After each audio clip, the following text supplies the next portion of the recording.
It's our purpose to bring to bear the principle of common sense and rational discussion to the issues of our day.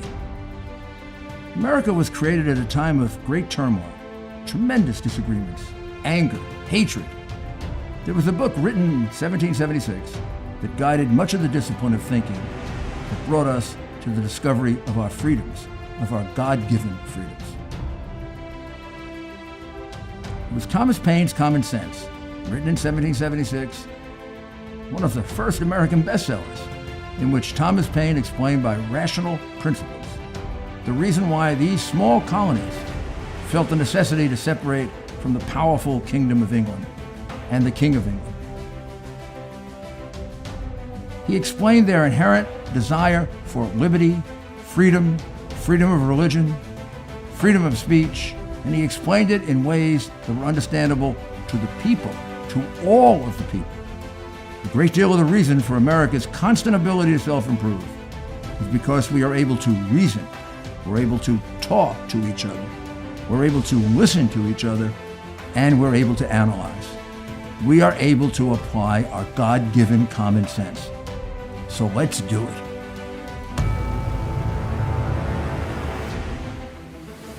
Hello, this is Rudy Giuliani, and I'm back again with another edition of Rudy's Common Sense.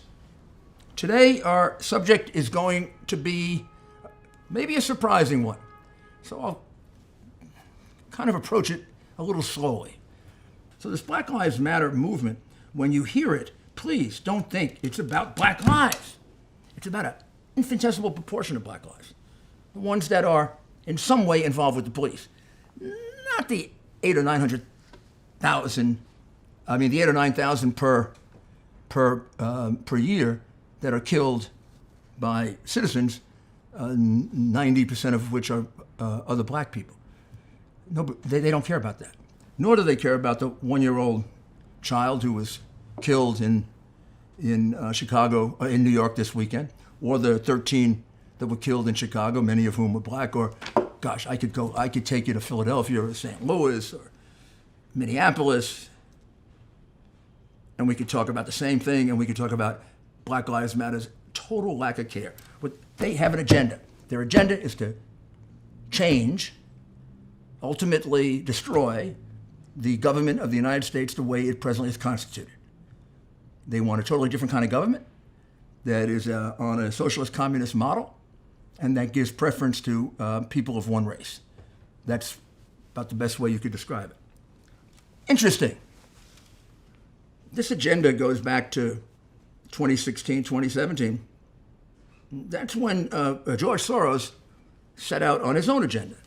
His own agenda was exactly the same as Black Lives Matter, but he wanted to focus on the criminal justice system and destroy it. Basically make it into an anarchist system in a similar way to Black Lives Matter, with the same platform. You could say it was accidental, but it's alleged that George Soros substantially supports Black Lives Matter with money. He certainly supports them by having the same agenda and puts money behind that agenda. He has an agenda for doing away with drug crimes. He has an agenda to empty out the jails. He has an agenda to end money bail.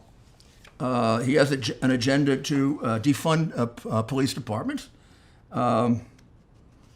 He has an agenda to not enforce quality of life crimes, including lower level property crimes.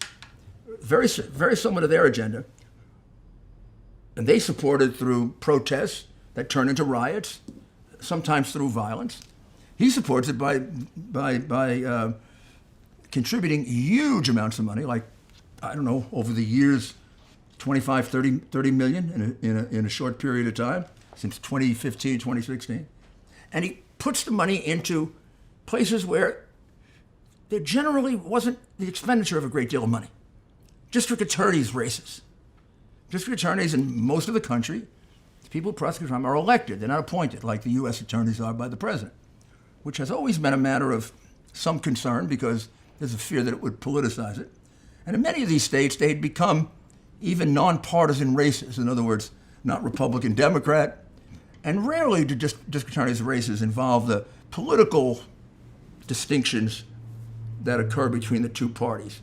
they're generally based on, actually, they used to be based on who was tougher on crime.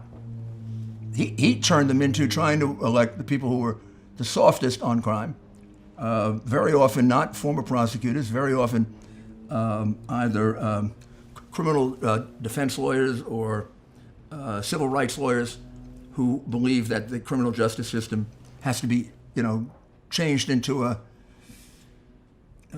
prosecute very few people and let everybody out of jail system. Really, that's the kind of people he supported. He didn't just do it once, though. He's been supporting them. He's been supporting them for years now, and that support has done a pretty good job at deteriorating the criminal justice system. In fact, in a lot of the cities where you see this tremendous increase in murder, those cities have the benefit of George Soros paid for and produced district attorneys who basically don't prosecute people. I'm serious. They don't prosecute people. And therefore, it is quite obvious that there's going to be crime problems. Another one of the strange cases is the one in St. Louis involving the McCluskeys, Mark and Patricia McCluskey, 63 and 61. Two lawyers who look like they made it the hard way, worked hard, relatively poor, worked their way through law school, have developed a really very, very successful law practice. They, as far as I know, they were basic supporters of the protest movement. Like all of us, found the killing of Mr. Floyd outrageous and believe justice has to happen and some changes have to take place. But also, apparently, don't agree with riots, because by the time they reached their house, the Black Lives Matter had turned this into a riot, and they broke down the gates, came in, and threatened them with killing their dog, threatened them with taking over their house, threatened them about how they were going to enjoy their bedroom. And Mark and Patricia went inside, and he took out an AR-15, and she took out a pistol, and they stood there. I mean, definitely outnumbered, but still protecting their house, protecting what they call in Missouri their castle. There's a castle doctrine that allows you to protect your house. There's also a stand your ground law, which allows you to protect yourself. They were doing both. All of a sudden, the district attorney, when this is over, district attorney named Kimberly Gardner, decides that she's thinking about prosecuting them. She's going to prosecute them, I don't know for what. I guess attempted murder or threats or violation of civil rights, like interfering in a riot. I don't know what she's going to prosecute them for. I don't think it much matters, because I think she's going to prosecute them because she's a biased, prejudiced tool of Black Lives Matter. Oh, maybe not. No. I mean, who funded her campaign, right? She's also been given to us by Soros. He's a major funder of her campaign. She ran on a destroy the criminal justice system platform, which all of his people do, and now she's going to do it. Bought and paid for by George Soros, who is really interested in protecting St. Louis. Or is he really interested in destroying the United States, piece by piece? Because it isn't, we've talked about St. Louis, Contra Costa, California, and Chicago, where he's made infiltrations. But he's done this. He's done this all over the country. This isn't just those three places. He's been doing this for quite some time. This would be a good time to take a short break. President Trump has a huge announcement for his top supporters. We will be celebrating the 2020 Republican National Convention this summer, and he wants you to enter for your chance to join him at the convention. If you win, the team will cover the flight, the hotel, and it'll give you a VIP pass. I'll give you VIP passes, actually, for yourself and a guest. All you have to do is text Rudy to 88022 today for your chance to meet President Trump at the convention. Again, that's me, RUDY, to 88022 to enter to win this once-in-a-lifetime opportunity to be his special guest. paid for by Donald J. Trump for President Incorporated. Thank you for coming back. Let me just give you a little rundown of them. I can't go over all of them, but I go over some of the most significant ones. In 2017, he supported a candidate for DA in Philadelphia who really is a clown, a complete clown, a guy named Krasner. Krasner has become the DA there, and the police are basically in full-out revolt because he won't prosecute what he considers to be small property crimes. Now, small property crimes can be 500, 1,000, 1,500. By the way, when you don't prosecute the small property crimes, those people who do it start doing bigger property crimes. It's called the broken windows theory, which they also oppose and want to do away with. Black Lives Matter and Soros, same agenda. They both want to do away with bail, right out of the Black Lives Matter handbook. They want to let people out of prison, Black Lives Matter playbook. George Soros is funding this Marxist, terrorist-inspired document. The Marxists are the three people who founded this thing, and the terrorist is Susan Rosenberg, who raises money for them, who should be in jail, who got a 58-year sentence for being involved in an organization named Black Panthers, who used to kill police officers. That's what this is all about, Black Lives Matter. That's why I don't see how you can prosecute somebody for wanting to remove it from the streets of their city. I don't want a group that hates white people, that hates America, that wants to destroy our system of government, that has been organized by Marxists and funded by terrorists. I don't want that seen by my children. And the DA there, Becton, Soros paid for DA, wants to prosecute the people, or is prosecuting the people, who did it for a hate crime. This is a hate crime. Black Lives Matter. It's dedicated to hate. Read what they write. Don't listen to the corrupt media that covers up for them. Read what they write and look at what they do. And the guy putting the money behind it is George Soros. He denies it. But this is too much of a coincidence that he's putting in these DAs that want to undercut the criminal justice system and the police that have exactly the same agenda as Black Lives Matter. And he's putting millions and millions behind it. In Philadelphia, he gets this loser DA elected named Krasner, and he put $1.7 million into the race. That's a heck of a contribution to the DA's race. These used to be virtually uncontested races, or contested based on who has the most experience or the best ethical background. And as one group there that was like a good government group that picks DAs says, when he comes in, it starts to feel like Philadelphians lose control of our city to Soros, and they don't know why is Soros doing it. Well, he's doing it so they can have their agents all over America executing the Black Lives Matter agenda, which is to do away with the police and ultimately to do away with our system of owning property. Okay, we have Philadelphia.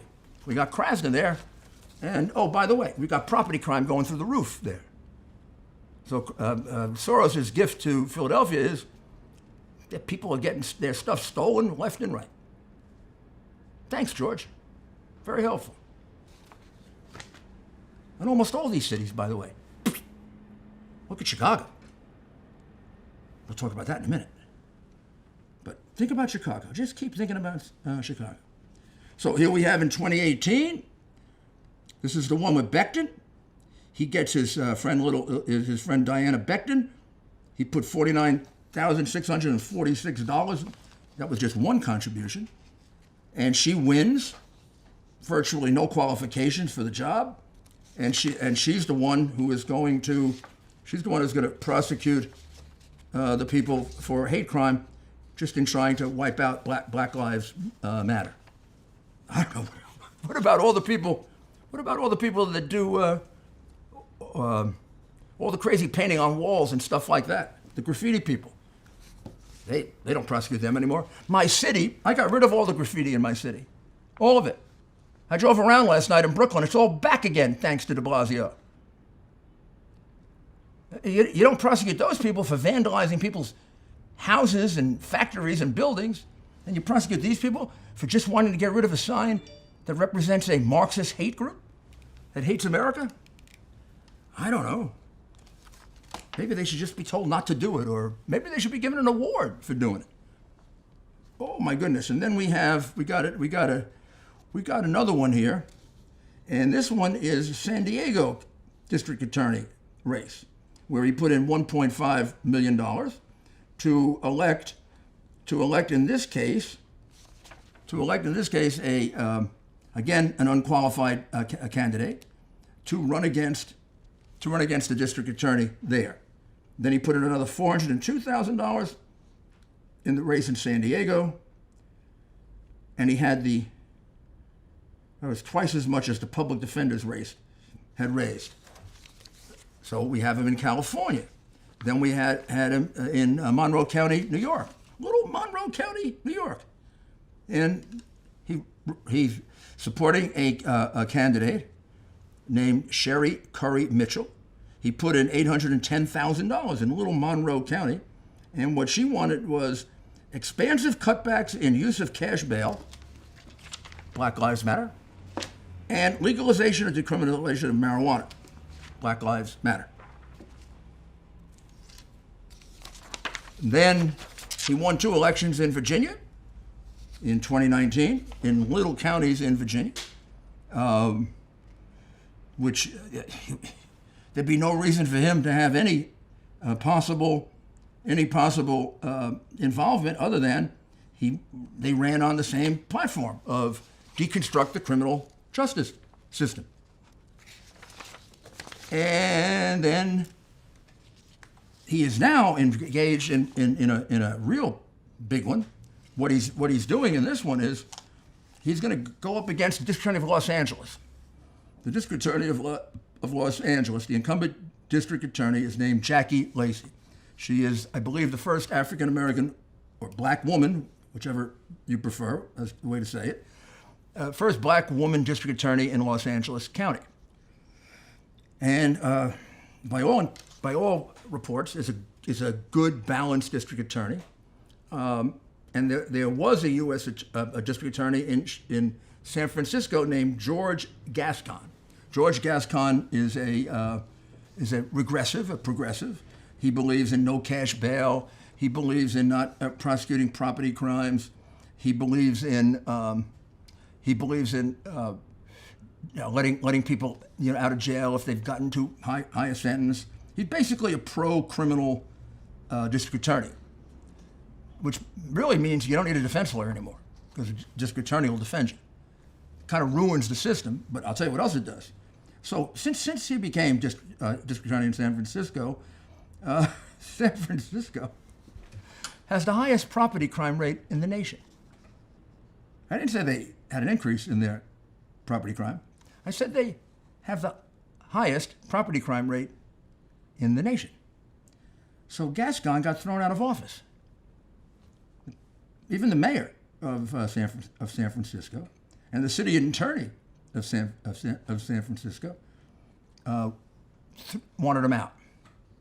So now Soros is taking his puppet from San Francisco, where he ruined San Francisco with his high property crime, and he's bringing it down to Los Angeles, which until the violent crime started with the Black Lives Matter protests that turned into riots, was actually doing a lot better than San Francisco. Not doing as well now, but still doing pretty well on property crime compared to San Francisco. So he's bringing Gascon, and he's going to run Gascon against Jackie Lacey, who looked like she was going to be unopposed because nothing wrong with her.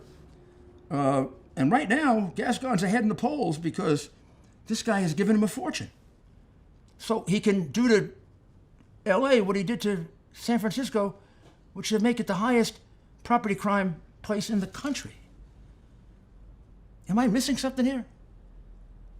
What's wrong with this guy? What's wrong with Soros? Why would you run a failed district attorney who made his city more dangerous against what appears to be a good district attorney who's also black?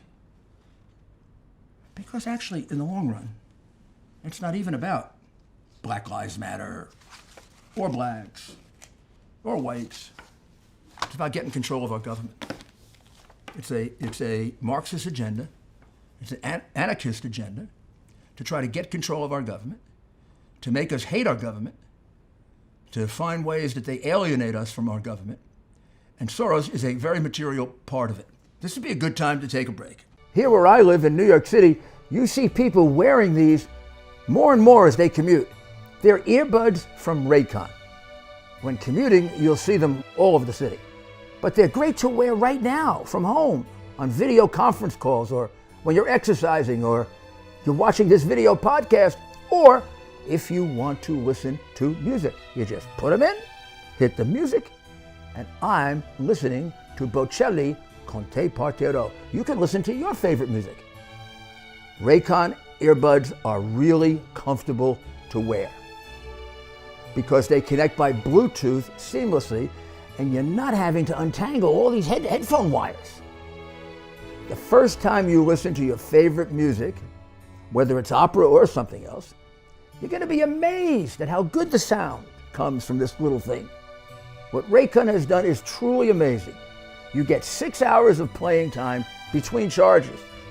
And when you pop them back into the box, it charges efficiently and very, very quickly.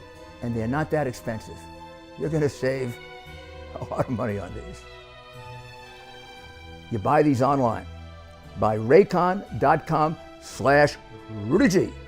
That's raycon.com/RudyG. Get them now. You're going to really enjoy them. Thank you. Thank you for joining us again. I've only covered a few of the DA's races that he's involved himself in each case putting in a subversive district attorney.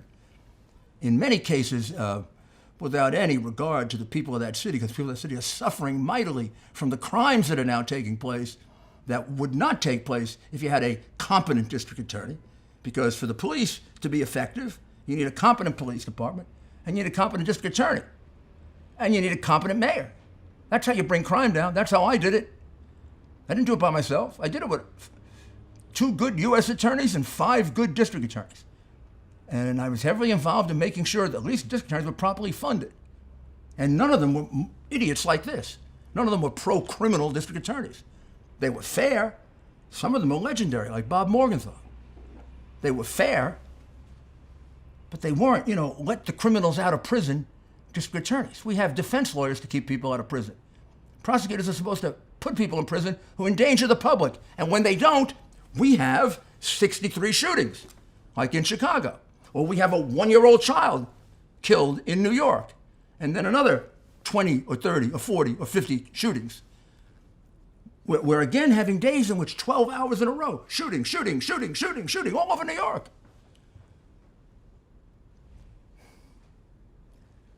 This is not, please, understand this. This is not isolated. This is not spontaneous. This is planned. This is planned by Black Lives Matter. It's funded by Soros to the tune of $30 or $40 million. And the plan is to change your government, to take it away from you. To take away from you a government based on free enterprise. To take away from you your Second Amendment right to bear arms. To take away from you really your right to have a religion. Soros is a notorious atheist. Proclaims the fact that he's an atheist. So are Marxists, by the way. It's one of the cores of Marxism is atheism. And one of the cores of Marxism is no private property. They want your property. They want the government to control it.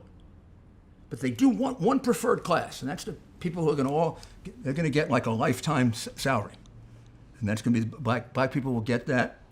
And they'll also get to choose property that they want, and that's the reparations for slavery. Except it'll include black people that came from the Caribbean, and it's going to get paid by white people who never had anything to do with slavery, ever. I mean, for example, my family came to America the latter part of the 19th century, the beginning of the 20th, after the Civil War. And they came when Italians were the second largest group of people being lynched in America, right behind blacks. So I don't know why people who came here after slavery was over, I don't know why they would pay, what are they paying reparations for? They didn't do anything. Their family didn't do anything. Finally, why would somebody pay for what their family did 150, 160, 170 years ago? Don't we sort of have a concept, this isn't a legal concept, it's more like a Western civilization moral concept. That we don't blame the son, we say son, it would be daughter, for the sins of the father? Huh? Isn't that sort of a basic sense of fairness in Western civilization? Well, they hate our civilization. They hate it. They find everything wrong with it, and they hate our country. And that's why they tear down monuments and burn flags and kneel when national. It's all part of getting as many people to hate America. They undermine our educational system with this 619 program. We'll do more on this. I want you to see that what you're facing is a planned, pretty well thought out 3, 4, 5 years ago, movement to get rid of the police, get rid of the government the way we know it, to get rid of the rights that we have, like our right to private property, and to replace it with something much closer to communism, Marxism, socialism. It's all there. Take the time to read about it, and don't be propagandized by NBC, CBS, ABC, the New York Times, the Washington Post. I left a few of the other beauties out. I don't know if they don't bother to read. I don't know that if they hate Trump so much they'll accept only anything. Or I don't know that they've come to hate their country too. I just don't know. But that's what they do. They try to get you to hate the country, and they haven't succeeded yet. But they're making a darn heck of a try for it in this election. This election could be a turning point because Joe Biden embraces this. Well, Joe Biden embraces anything they bring him because he doesn't know what he's doing. He would, first of all, I don't know, even when he was Compass Menace, if he wouldn't have just gone along, because he basically was an empty suit that would go along with anything. But now he's not Compass Menace. You know that. So this is a very, very important election. We have got to get together. We have to be together to preserve the American way of life. George Soros, Black Lives Matter, and the left wing are trying to rip it away from us. And I'll be darned if they're going to get it. This is too beautiful a country. It has done too many great things, even with its sins and faults, to have these people tear down its reputation, burn its flag, and destroy it. Not going to happen. And we're going to pray to God because we need the strength to stand up to them. And we need the strength to defend the people that are being persecuted by them, like people in St. Louis, like the people in Contra Costa who stand up. We got to be there for them. So thank you very much, and we'll be back in a few days with another segment of Rudy Giuliani's Common Sense. Thank you.